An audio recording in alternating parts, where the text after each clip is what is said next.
Eh bien bonjour, je te propose cette petite vidéo comme chaque semaine en fait pour te faire un retour de séance, pour te parler d'une personne qui est venue me consulter par rapport à une problématique très précise et puis qu'est-ce qu'on a trouvé, qu'est-ce qu'il y avait à libérer, à quoi elle s'est reconnectée. Donc je vais prendre deux exemples de séances. La première, c'est une personne qui vient me consulter et sa problématique, elle me dit dans ma famille, les membres de ma famille sont tous seuls ou finissent seuls. Soit parce que le conjoint est décédé, soit c'est une séparation, mais elle me dit que ce soit mes parents, que ce soit moi, mes frères, mes sœurs. Elle a 3 enfants, elle me dit j'ai qu'un enfant qui est en couple, mais les 2 autres sont seuls. Et elle me dit dans la lignée en fait tout le monde finit seul et je me dis il y a un truc qui se cache derrière ça parce que les couples ne tiennent pas. Alors je lui dis écoute ouais on va aller chercher ça s'il n'y a pas eu un traumatisme en transgénérationnel chez les ancêtres. Il y a certainement, je pars du principe qu'il y a certainement un danger à rester à deux, et donc c'est peut-être mieux de rester seul pour assurer sa survie. Ça peut être ça. Ça peut être aussi peut-être que jadis il y a un ancêtre en fait qui est parti au front, qui n'est jamais revenu, ou bien quand il est revenu, il s'est rendu compte que peut-être sa petite copine de l'époque, elle n'était plus seule. Bref, il y a tout un tas de scénarios possibles. Mais en fait, c'était aucun des deux. Donc c'est ça qui est génial, c'est qu'en fait c'est une découverte à chaque fois et il n'y a pas de vérité absolue, c'est-à-dire qu'il n'y a pas de répétition de scénario à chaque fois. Je veux dire, chaque problématique a une cause bien précise. Donc là je me cale, elle me dit oui, donc elle a ces 2 arbres généalogiques qui sont super bien faits, vraiment faits avec beaucoup de détails, et puis je regarde les arbres généalogiques, puis elle me dit voilà, il y a 2 mois on m'a parlé d'une ancêtre qui aura peut-être quitté le clan. Et c'est ça qui est génial, c'est qu'en fait on avait pris rendez-vous il y a plus de 2 mois, et c'est comme si quelque part, justement la problématique venait de cette ancêtre, cette femme. Et c'est un peu comme si en fait les ancêtres en transgénérationnel, c'est comme s'ils venaient toquer à la porte et ils ne demandent qu'une chose, c'est être libérés de leur stress, de leur contrariété, de ce qu'ils ont pu vivre en événements dramatiques. Et ce qui s'est passé, c'est qu'en fait cette femme a été bannie, exclue du clan. Et elle a été bannie, exclue du clan parce qu'en fait elle a eu un enfant, elle avait un enfant. Alors il y a des moustiques, je suis désolé, je vais faire des gestes un peu bizarres, donc je avance un petit peu. Et donc cette femme qui a été bannie, exclue du clan, était vraiment désemparée, se retrouvait seule à devoir élever son enfant avec une énorme injustice. C'est-à-dire que ce n'est pas juste de me bannir du clan parce que j'ai un enfant. Et la personne qui me consulte m'a dit oui, ça devait se passer en Corse. Et en effet, j'ai incarné un personnage qui était vraiment, vous voyez, et je parlais même avec l'accent corse. Donc j'aurais pu jouer dans un film à ce moment-là ou faire du théâtre. J'incarnais parfaitement le rôle. Et donc pour faire un résumé, ce qui s'est passé, c'est que ça remonte à certainement plusieurs décennies, plusieurs générations au-dessus. Dans le village corse, dans la famille, en fait c'est un étranger au village ou à la famille, ou même un étranger à la Corse qui est venu, qui a charmé cette jeune. Ils ont eu un rapport sexuel, et de ce rapport sexuel, elle a eu un enfant, mais elle n'a pas avorté. Et donc en fait elle a été bannie du clan parce qu'elle incarnait la honte pour le clan. Elle incarnait l'irrespect du clan parce qu'elle a permis à quelqu'un qui était en dehors de la Corse, ou en dehors du village, ou en dehors du clan, de pouvoir lui faire un enfant sans qu'elle soit mariée, etc., etc. Et donc la mentalité à ce moment-là, à cette époque-là, en fait en Corse, on ne permet pas à une jeune femme de quelque part tromper les Corses, de tromper son clan, en ayant un enfant avec quelqu'un d'extérieur, avec quelqu'un, un étranger, un inconnu. Donc cette intolérance dans la famille, le clan, a fait qu'ils l'ont carrément exclue. Et donc cette femme, c'est comme si, qui a été bannie du clan, c'est comme si quelque part, entre guillemets, sa colère, c'est comme si elle leur avait jeté un sort au clan, ou que eux, maintenant ils vivraient seuls. Puisqu'elle, on lui impose sa solitude, on lui impose d'être exclu du clan, eux maintenant ils vivraient seuls. On a libéré les non-dits émotionnels, ceux de cette femme, on lui a permis d'exprimer en fait sa souffrance. On a permis d'exprimer au clan, en fait, d'exprimer pourquoi est-ce qu'il ne pouvait pas supporter le fait qu'une femme ait un enfant avec un étranger. Et alors, au niveau du clan, ça ne datait pas d'il y a quelques années. Pourquoi est-ce que ce clan, ce village corse, ne tolérait absolument pas qu'une femme ait un enfant avec un étranger?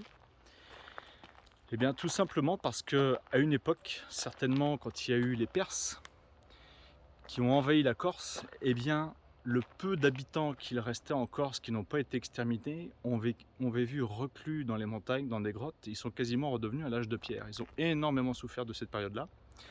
Et les Perses, à l'époque, se sentaient vraiment supérieurs aux habitants de la Corse. Et ils les exterminaient. C'est-à-dire que c'est comme s'ils allaient à la chasse au gibier, et puis ils pouvaient croiser un autochtone. Ils n'avaient pas plus d'estime pour un autochtone que pour un animal. Pour vous dire à quel point la barbarie a dû s'exprimer. Ce qui fait, ce qui est resté dans l'inconscient collectif de ce clan corse, je ne dis pas que c'est tous les Corses évidemment, mais dans ce clan corse, eh bien c'est que l'étranger, il y a une transformation évidemment, l'étranger est dangereux, l'étranger est malvenu. On ne supporte pas, on ne tolère pas l'étranger. On a mis tout ça en conscience, en lumière, on a permis aux colères de s'exprimer, on a permis un mea culpa de se faire. On a permis aux Perses de demander pardon, d'exprimer que, en effet, ce n'était pas juste de faire subir ça à des humains. Donc on est vraiment allé très loin dans la constellation. Tout simplement, il fallait faire ce travail-là pour permettre en fait au clan, aux membres du clan, de ne plus être condamnés à vivre seuls, de pouvoir refaire leur vie, de pouvoir être en couple et de s'épanouir en couple et heureux. Et aussi peut-être d'accueillir l'étranger.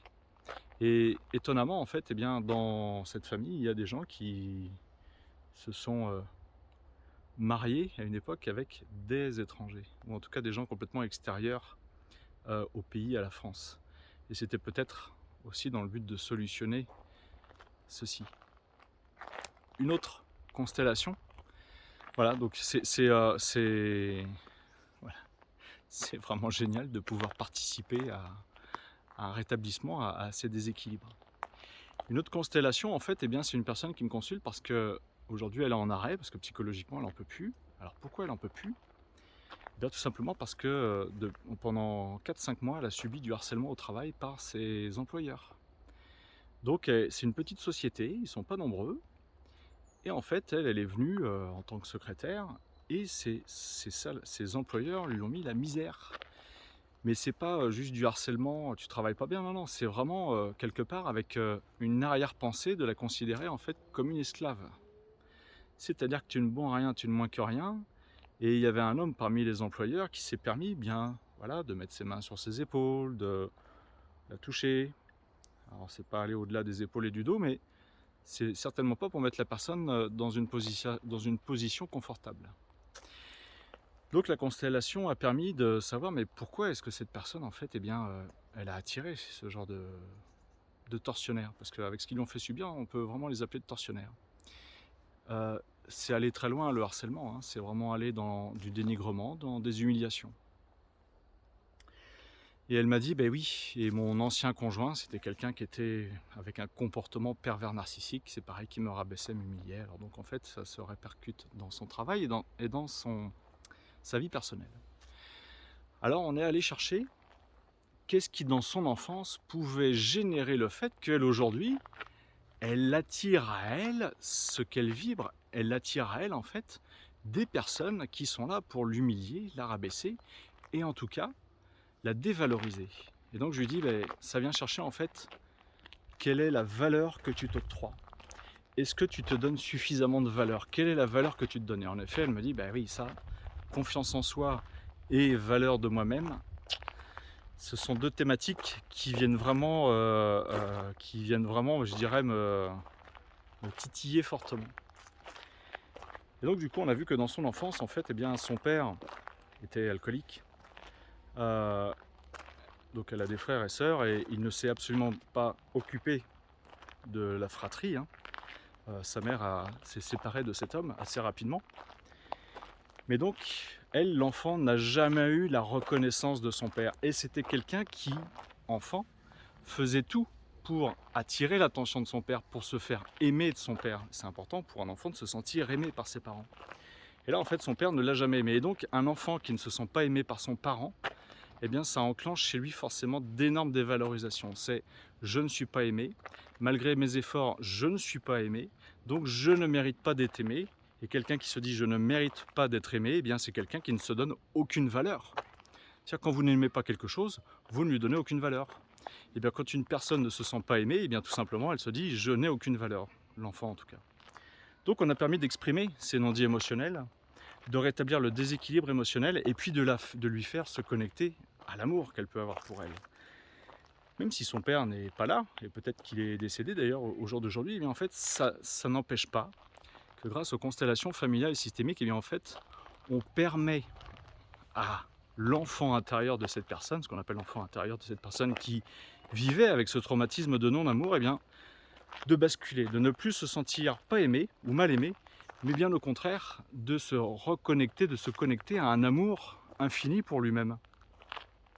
Ce qui fait que la personne, en fait, une fois qu'elle est remplie d'amour, eh bien, elle peut se donner de la valeur.